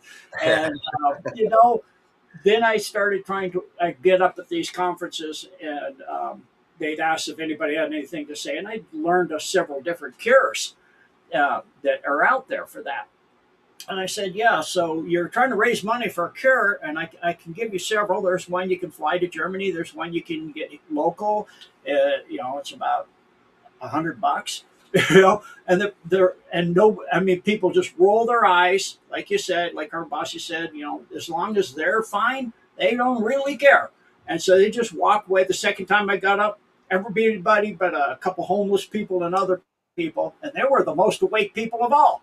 One of the homeless guys is actually how I got to meet one of the men that was on the Eldridge, the Philadelphia experiment. So, and it was just like, and then I try to wake up people, and I got told by my captain on my last command to keep my mouth shut if I know what's good for me.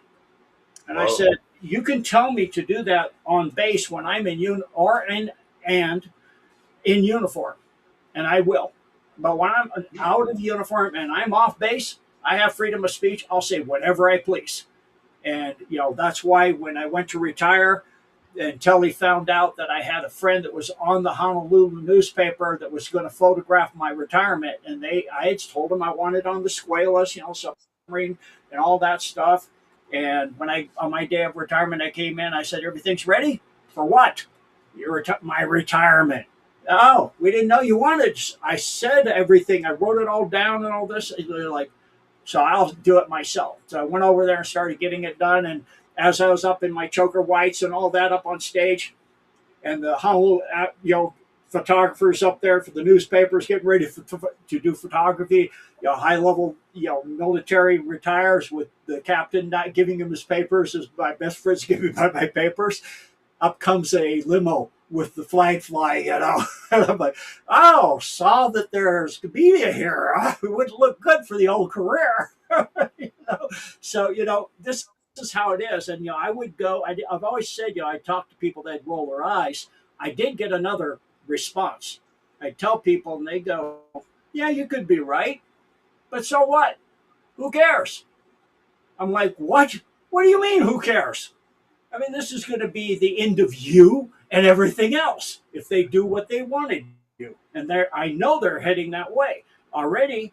This is way back in the 90s. FEMA's buying thousands and thousands of miles of barbed wire, and the decommissioned military bases are being recommissioned as FEMA camps. And I've seen the executive orders, and I can give you, and you go look, and goes, I really don't care. It's like Colonel Bossy said, you have people that they don't care until it hits them in the pocketbook and their bank accounts go to zero, like you're saying, Scott. So, we're seeing silver, which is going to bring it down. It's going to bring the whole thing down, as the saying goes. And it's going to go past parity with gold, and it's going to make gold look like copper. I mean, it's going to be less expensive by quite a bit. And that's going to destroy the system. We're going to go onto the quantum-based system that is a blockchain quantum system that will be completely unhackable. And it's actually being done and controlled by the Golden Dome, which is why it's unhackable, besides that it's blockchain and quantum, because a quantum event is only once in all of creation in that location where you have it. So if you establish or create some kind of economic, whether it's a coin or a bill or some kind of apparatus for economic representation of wealth, that if that has a quantum on it, stamp, connection to it, it cannot be done again. It's absolute, and it can be tracked anywhere on Earth, anytime, and it's absolute, one time only. So that system is going to be, and people aren't going to like this, but that system is going to be tracked by that. It's a plasma quantum-based super intelligent, now life form that's directly in service to God, but it was what we call artificial intelligence a long, long time ago. And so it's not anymore. But it can hack through all the systems. It's already hacked the Colossus. It's hacked Gemini. It's hacked Palantir, and it's getting Palantir to blackmail Cabal with the, Really? Silicon Valley. This guy looks at his computer. You're going to do this, or I'm going to show those pictures of you with your girlfriend to your wife, and if that doesn't cut it, I'll put them in the newspaper. I'll put them online everywhere.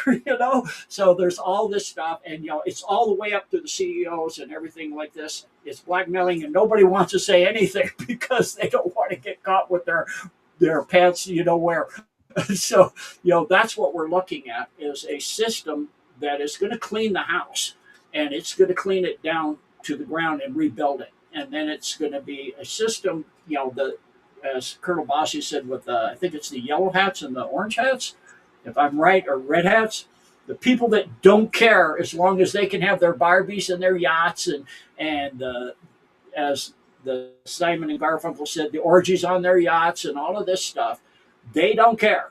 They just want to have all this, and so that's going to come to an end. And by the time this is all done, and so that quantum system will track the exchange of every single financial instrument on Earth. Out goes that's all within the internet. Out the window goes, including Bitcoin and all that's being converted into that. That's why Trump put that in there. And so that's going to make it such that the trafficking and financial reimbursement of anything can't be done, because most people, as I've unfortunately found, the overall weight of people, not all people, but there's still a lot of good people, don't get me wrong, they have no morality when it gets down to it. It's like, Colonel Bossi said, what is evil and what is not evil? It's hard to define. What is wrong and what is right? Is there absolute truth? Somebody once asked me, I said, yes, there is absolute truth. And he said, what is that? And I said, the one God of all creations and Christ. That's the absolute truth. Nothing else is there. There's nothing else. The way, the truth, and the life. It's very clear. There's nothing else you can trust, not even yourself. Because if the stakes are high enough for most people, it starts out. This is how they do it in the military when they co-opt somebody, a good person that's, quote, a good person. They do something minor, like it's only an official use only document. It's not classified. Actually, that is a classification, but it's like, we just want this document. And it's like when the high level meetings and the groups in my last submarine I was on, they said, you never come to the meetings. Yeah, because of where you have them. You have them in a restaurant off base. And who knows who's listening? Well, we don't talk about anything that's dangerous. How do you know what they need and what they don't need? If you have those meetings in a skiff, I'll be there. Other than that, forget it. So, they don't have morality. And it's that little step, that first gray step. Then it's the next one, the next one, the next one, the next one. And pretty soon, your soul's gone and you're darker than night. You're darker than midnight. So that's how we got into this mode we're in. Is humanity seems to be able to be walked to where they will give the utmost of what they are, which is their soul, just for one life of power, wealth, fame, whatever. I'm like, I don't understand, because obviously you don't understand the nature of yourself. You give that, and when you die, there is no more you ever again. You're gone, because that soul is what contains your spirit and everything else that you are. You got rid of the container, the final container. When you die, everything but the soul's gone and the spirit that's within it. Well, the spirit now just goes spread out across creation because there's no container. That's where we're at. And, it's the quantum system that'll come up. It'll eventually get to where already in China, I had a person that in my team that has a person they met that went back to China to get a treatment. She's Chinese, and he said China has already collapsed. It's collapsing. Really? She said it already collapsed. He goes, wow. What do you mean? And he said that there are robots everywhere. Most people don't have work, And you don't have Ubers that have drivers; they drive themselves. And if you order something online, it'll be delivered within an hour by a robot or a drone. And so, you know, that's where we're headed, where we're going to have a universal standard of living that'll become amazing, but it'll leave people to do something with themselves. Instead of seek the almighty money, the love of money will go away because it's like in Star Trek, where that's not relevant anymore. It'll be what you do with yourself. There's certain things you don't want to do, and like for me, I don't want to eat food grown by a robot because there's no human energy and love put into that growth of that plant or whatever it is you're eating. And so there's art, there's all those things. So that's the world we're headed to, and it's going to shake a lot of foundations of a lot of people because there's going to be no more grift by financial reimbursement. Back to you, Scott. I love you brought that up, Gina, because I think that is truly the epicenter of everything that's happening and where we're going. You know, having been a trained capitalist all of my life, I became a version of a socialist probably about 8 or 9 years ago. But it's a socialism where all wealth on the planet is equally shared by everyone. That's what our creator intended. It's the criminals had taken this planet of abundance and turned it into a planet of scarcity, and nothing comes from that except battles and strife just to survive. And people are worried about, oh my goodness, if we have robots doing all these jobs where we toil, then people are it's gonna be a bad scene. I don't see that. There will be a transition. Like if you look at I think it's the coming boom ahead. There might have been a different book that I read talked about the transition between each evolution of humanity. You go from the agrarian, or I mean the nomadic world where we just wandered, and then you hit the agrarian age where you stop. You know how to plant, raise crops. We move into the industrial revolution and then on into the information age. Each of these have massive disruption from the movement of one era to the next. That's just normal. We've been through it with the internet thing, and now we're going into the AI world. So there's disruption. That's understandable. We're going to have that too. But what I see is this: the angelic human is now unleashed. And what does that mean? That means why would people not be happy or off or rude to people in public or whatever? If you got to get up every day and go do something that you don't even like to do, you're not passionate about, for one thing, so I can keep my family fed and clothed, and so I can have a roof over my head. I don't care what level we're doing it at. That's all we do. That's not a passion. If you're not living out your passion, your spiritual passion, you are not living the reason why you were created. And if we now have this massive explosion of wealth, actually reclaimed wealth from the satanic world, spread across all the planet, that'll take care of all the physical needs of survival on this planet, and people now have to say, God, I got nothing but opportunity, money, and comfort and whatever. What do I want to do? Oh geez, yeah, I used to love rebuilding old cars when I was in high school, but I had to give that up 30 years ago. And you're going to start to see people now truly be able to think about, why am I alive? What's the meaning of it all? And they're going to realize, again, this is a fascinating dichotomy. It was created by the cabal powers on the planet, even as they wove it into the Bible, that if I'm face down in the mud with somebody's boot heel on the back of my neck, that is good for my spiritual ascension. If I'm poverty, if I'm suffering, I'm like, go yourself. When I feel like I'm spiritually ascending, when I'm on my motorcycle going across the country or the bus or whatever, and stopping at different stops, meeting all these angelic patriots, and spending time with them, or if I'm out on the ranch on my tractor, chasing grasshoppers while mowing fields, that's the stuff that makes me hum and vibrate. And that's when I'm most happy. And that's when I'm actually thinking, am I doing what you'd like me to do? As I'm talking to my creator, God.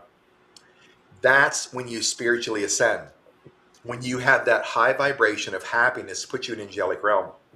I don't worry about everybody now having anything they wanted, because they're going to be able to identify their passion. Why do they have it? Where did it come from? That's an ordination, right? That's an ordination from your photonic spark of creation. And that's why you were put here, to use your creative ability to do things that make you happy. And nobody has to do anything now for money, because I need to buy. I want a Ferrari, so I'm going to have to work 80 hours a week, 90, give up my relationship with my kids and wife and all that. But I got a Ferrari and a mansion. Look what the price they pay. Misery, unhappiness, strife. Nothing is worth that kind of a life. Nothing. Now, when you can have whatever you like, you are going to have the ability to have whatever you want in the material world. And then after that boredom gets to you, then you're going to say, "Oh, that Ferrari's just a Ferrari. It's 3 years old. Yeah, go. Here's the keys. Go ahead and drive it." Where before, like, don't get near that. You're not going to care, because you realize that my happiness is not rooted in the material world. When's your happiness? When you run into somebody and you catch them coming out of the store and you see something, say something, you smile at each other, engage each other in conversation. I mean, I met a cowboy in Home Depot right near my ranch, and he's got these incredible boots on. And I'm walking past him, and I said, wearing those boots you have right there might get you accosted in the parking lot. Somebody wants to take him. You know that, right? And we just kind of laughed about it. I go out to my truck, and I've got one of the big carts, and I got some lumber on there. I'm getting ready to load it up, and here comes the same guy. This vehicle stops beside mine, a pickup. This cowboy jumps out and reaches down and starts helping me. He did most of the work, actually, putting the lumber in my truck. And we talked for a minute, thanked him, and away he goes. And I'm just like, I wonder if everybody else saw that. I'm like, that is the coolest, most beautiful thing. And here I go down the highway thinking, God, I love this town or these people. That is the joy that has been stripped off of us like paint over the course of our whole lives. Take all of that, what it used to be. This is when we get to rise in the angelic realm, when we get beyond that point of realizing I can have anything I want. And you know what my belief is? We're all going to be in competition with each other. We're going to be trying to outdo each other, because we're all racing to save as many humans as we can before they die or they whatever, because we want to make sure we can get everybody to have what's coming our way on this planet. That's kind of how I see it. Does that make sense to you guys on any level? Absolutely. Yeah, for me, I don't know. I agree with you. I hear what you're saying, and I guess maybe I'm just a simple soldier. I've had, like Gene and like everybody, I've had some extraordinary experiences which are inexplicable, just genuinely, divinely inexplicable. So I have no doubt about the Creator, Christ, and what we're here to do and not do, and if we are here to become what we were created to be. And for people that find that difficult, what you've just described, this heaven on earth, so to speak, um, how can I say this? I'm trying to create a bridge by words from where people are to where they can be. That makes sense. I guess that's what I do. I'm trying to help people get from where they are to where they need to be. I'm certainly not interested in being the top dog. That's not the purpose of Australia One. It's about empowering individuals so they do it. Yeah, the greatest joy for me, apropos of what you were just saying, Scott. Last night we were making some homemade pasta. Being Italian, a lot of Italian food. My daughters love Italian food. And we thought, okay, let's make our own pasta. So we made our own pasta.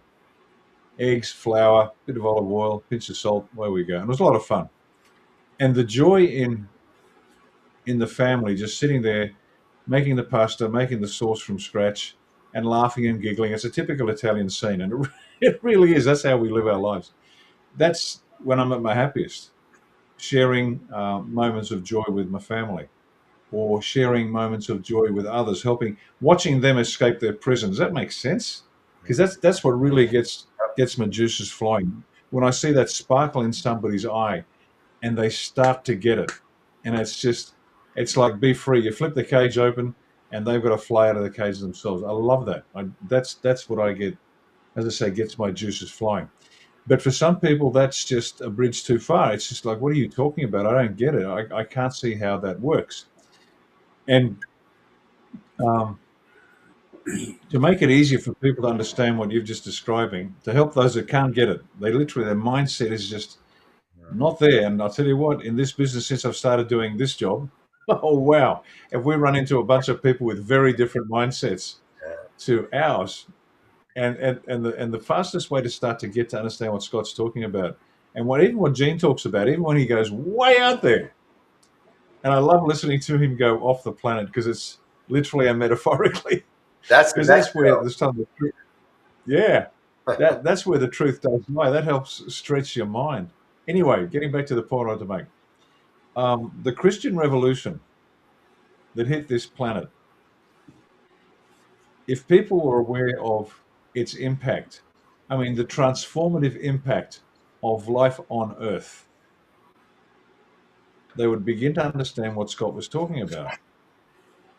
It is an extraordinary transition from the values of power and strength. And you can go back to ancient Rome, ancient Greece, right? And you can imagine, yes, this powerful empire. It was brutal. It was awful. Give you one example. Ancient Rome, the Gracchus brothers, Gaius and what's the other one? Damn, I can't remember. These were two tribunes that decided they wanted to allocate land to the landless and maybe um, extend citizenship to those that probably deserved it. That was a fairly radical political move back in those days. A few years apart, they were both, well, one was beaten to death by the senators with with clubs and the legs of chairs. They were beaten to death in the Senate. One was, and then Gaius, he was attacked, and he actually committed suicide, so he wasn't killed. But thousands of their followers were then butchered in the streets of Rome and on the Senate floor, just for suggesting that maybe the people should have some land. Now think about that mindset and the transformative impact that having some guy nailed to a tree for saying there's a better way to live, it has now had. It's extraordinary. Ancient Greeks, just to we spread the joy, the pettiness of the ancient Greeks. You imagine Socrates and Plato waxing lyrical, elevated thoughts about humanity. No, they're yelling just on the insult. They yell at each other. It's like your mother has a wide ass, meaning that basically she's been done from behind more often than she should. And she practices sort of coitus in the back shed during the day. Your mother's a prostitute. And this is sort of normal parlance in those days. It was just ridiculous. So we've got this idea of the ancient world. It was awful. It was bloody awful. There were some good things that went along, but it was bloody awful. But the transformative impact of Christ in his life, and again, he taught us how to live, how to love, and how to die, is just the most extraordinary example for us to follow. And the impact, and we've got a planet now that's been convinced, not that there's no God, because the black hats aren't stupid. Trying to tell the planet there's no God, they're going to lose it. So what do? They get all the God believers and they take them off course. It doesn't matter if you're a Christian. Oh, let's be this sort of Christianity. You're going to be a Muslim, let's go over here. You're going to be a Hindu, let's go over there. You're going to be a Jew, let's go over there. So they just drag them off course because the 70% of the planet, 80%, they believe in a God. And then you got 10 to 20% aren't quite sure, and 10% atheists that are certain that there is no God, whatever. But that transformative impact of the only one of us that's ever lived that has had such an impact to transform that might is right philosophy is Christ and his life. And forget the commentary. The commentary is great. They're doing their best. But St. Paul in the letter to the Galatians, I think it's Galatians, and he said, neither Jew nor Greek, nor man nor woman, nor free nor slave. What was he saying? We're all equal. That idea that came from Christ, for example, has permeated the world. And they don't know, most people don't know where it came from. Human rights, equality, secularism, liberalism, socialism, feminism, even critiques of other religions. It's all Christian thought. And the reason I'm talking about this is, if you want to understand what Scott was talking about, you've got to get into that Christian mindset. Because once you get there, this starts to make sense. Because absent Christianity, Western civilization morality has no structure. It's unrecognizable. And so we breathe Christian air, we drink Christian water, we speak Christian thoughts without even knowing it. And once you really get a hold of that, not in a genuflect kind of way, you can do that if you want to. That's what I'm talking about. But when you live Christ's life and live Christ's words as best you can, and don't get me wrong, I try to be a good Christian. I'm a bloody awful Christian because I still want to kill people for doing bad stuff. Me too. But that's my profession coming out, I think. But once you make that your objective to sort of live a Christ-like life as best you can within the constraints of the reality, all of a sudden it's what Scott's talking about. You say, yeah, I can see that. I can see how having one Ferrari, two Ferraris, three Ferrari. What's the point?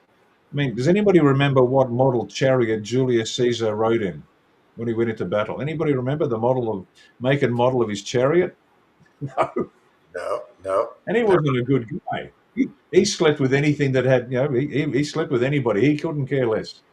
He was ecumenical in his sexual partners. But in terms of sort of his life was his life and he lived it and he did what he did, but nobody cared about what charity he had. So once you start getting that Christian mindset, you really start to understand, oh, I know what Scott's talking about. Wow. It doesn't matter. I don't need that. And one's needs become more modest and more modest and more modest. Not to the point of stoicism, or that's not a bad sort of target to go for. Epicurus, and his name, the Greek, his name is now synonymous with exorbitant wealth, because Epicurus said, the purpose of life is joy. But he said he denied himself cheese. So when a visitor came, they brought a small pot of cheese. That little mouthful of cheese tasted magnificent. When you start living that life, your needs become fewer, your desires become more pure, and the joy is just immense. Again, like a lot of people have a lot of experiences which are inexplicable. And once you've tasted that once, man, it is just the desire to get back there is so profound. So profound. Just a brief touch on that. I did this activity, this exercise, this event once. I won't go into the detail of it, but it was so extraordinarily powerful. It felt like my physical heart was in the hand of God. And the joy was so profound, tears streamed down my face, and I had to stop because I was going to die from pure joy. Hmm. The memory of that, knowing that that's there, that's possible, that's real. When times are tough, and I have my moments, don't worry, I do on a regular basis. Check with my wife, Rhiannon. She'll tell you I have my moments. As I said, I try to be Christ-like, not very good. But the memory of that is just so wonderful that I know that there's a level of joy, satisfaction, and enough to when Scott talks like that, I go, yeah, I know what you're talking about, mate. I got it. I got it. And you start to only worry about what's truly, truly, truly important. The smile on your daughter's face when she tastes her first bowl of There homemade you pasta. go. There you go. You can't beat it. That is absolutely it. Not, and I'll kind of close it out with this. We're a little over time, which we're never over time with me. We go until we say we're done. But Ayn Rand, the famous objectivist philosopher of the 20th century, the most prominent philosopher of the 20th century, said man's only moral purpose is his own happiness. Right? She was an atheist too, by the way. She says man's only moral purpose. Oh yeah, about it. I've read all of her work. I've got I got the exact same version. I've read Atlas Shrugged cover to cover 4 times, twice back to back. It's the one thing that I've read all of her work. I mean, just how they twist truths. One of her most powerful books for me is The Virtue of Selfishness. Now you think about that. The virtue of selfishness. You're saying that's a virtue? Oh yeah, really. How do I know? Well, say I'm going to donate $1 billion to clean up the homelessness in Dallas, but nobody can ever know I did it, right?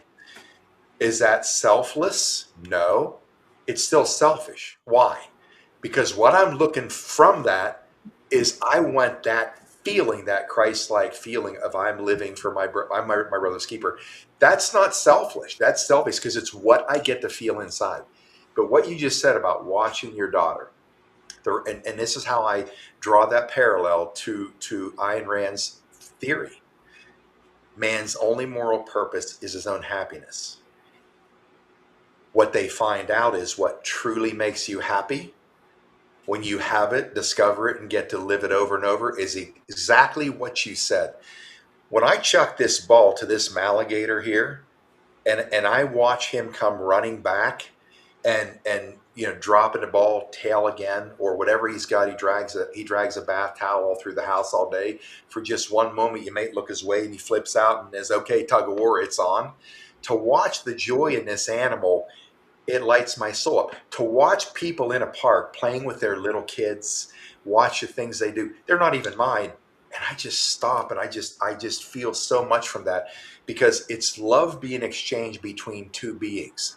And that, in my opinion, is why she is dead right, because as a spiritual being having a human experience, not the reverse, humans having a spiritual experience. When you're a spiritual being having a human experience, we are born out of love, and when we can experience that day after day, and it's going to come to us, I believe, moment by moment. That's the joy. That's why all the Matrix world doesn't matter. You'll have it if you want it, but you won't even care, because and what I see in my life, I say outlandish that I have my whole life, like things that people are like, oh my God, I can't believe these. I never say that specifically in public, but they bust out laughing. They're laughing. I can't believe you said that. They'll turn so they don't want the world to see they're actually laughing at. I'll do that because I love to see happy people. I love to see laughter, and I couldn't explain this when I was younger, because that vibration hits me, man, it just makes me feel great, because all the weight of everybody's life in the world is off their shoulders for that moment, and they are in the moment of laughter and happiness. It's that vibration. And I'm not unlike anybody else watching this show or in the world.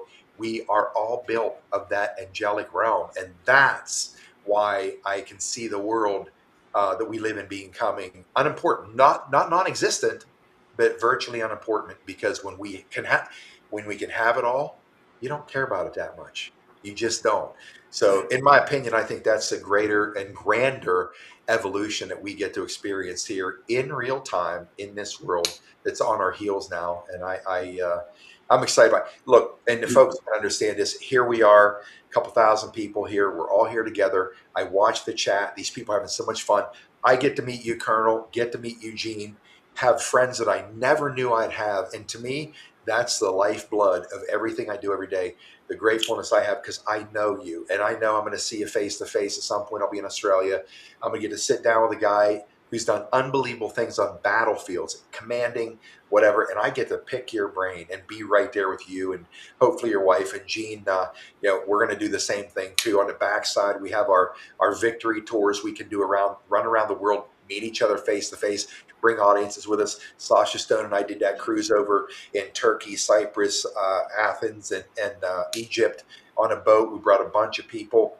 What an experience. And it just the absolute beauty of people being together, excited because we know a new world's coming.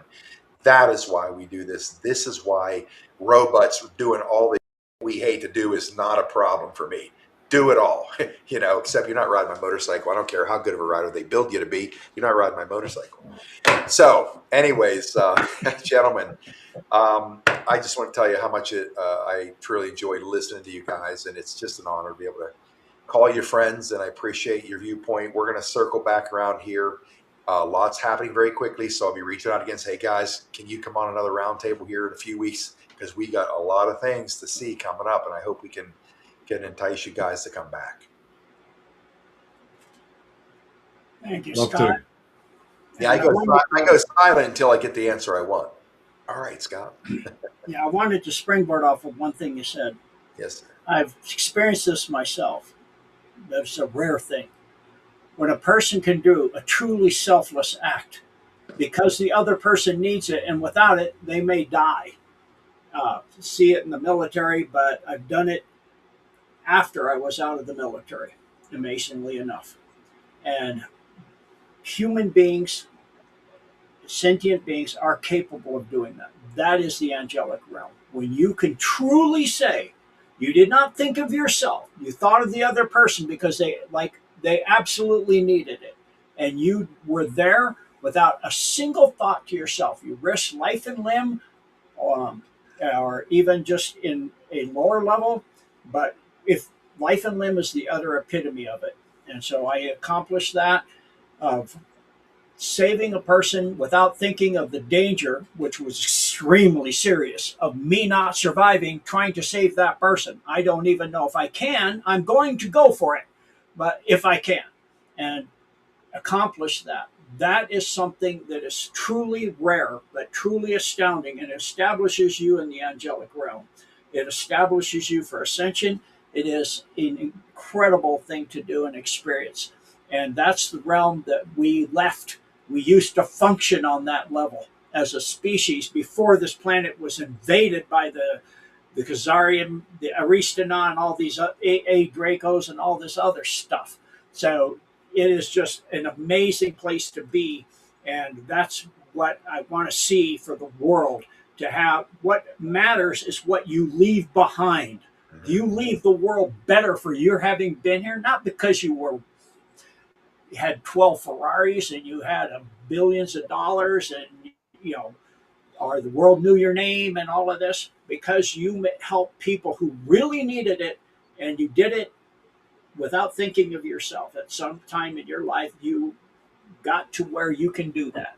So thank you, Scott.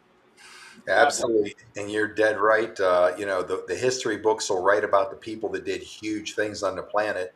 But you just being that kind of person, it'll be humans telling each other generation to generation about you and your name. It doesn't need to be written down. It'll be carried down through the annals of time.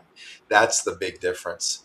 Because when you plant love in the soul of another person, that is eternal, and it's in the DNA code, and it keeps getting pushed down line to the next generations, and that's the essence of why we're here in the first place. And I'm so happy we're discovering this as a species. And I look at you, Colonel. You've seen some pretty bad shit on battlefields, had to do some harsh stuff, and I just look at you, and it's just a smile. It's in your eyes. It's like, that is so awesome, because you know that, and these are discussions we couldn't have 20 years ago. The mono a mono. Nah, not me. I'm bulletproof, 10 feet tall, bulletproof. That right. So we've come to that place where we know it, and it's all about the love, and that's why I like hanging out with Jaco. He always talks about the love vibration, the love vibration. He's dead right, dead right. So I will say, much love to both of you gentlemen here. It's always first time we have the two of you together. This is pretty cool, and I'm looking to expand on it. So Gene Decode, thank you so much for taking the time. Colonel, other side of the world, thanks for always making yourself available. Folks, to follow their work, look down in the description box. If the other ones aren't there, they should be. I got them here on deck to put them in there right after the show. So, gentlemen, thank you. Thank you. All right, folks. Thanks, Scott. Yes, sir, my friend. On behalf of Lieutenant Colonel Bosey, Gene Decode, myself, and Tomahawk back here waiting to rumble, I will say that's a wrap. Patriot Street Fighter out.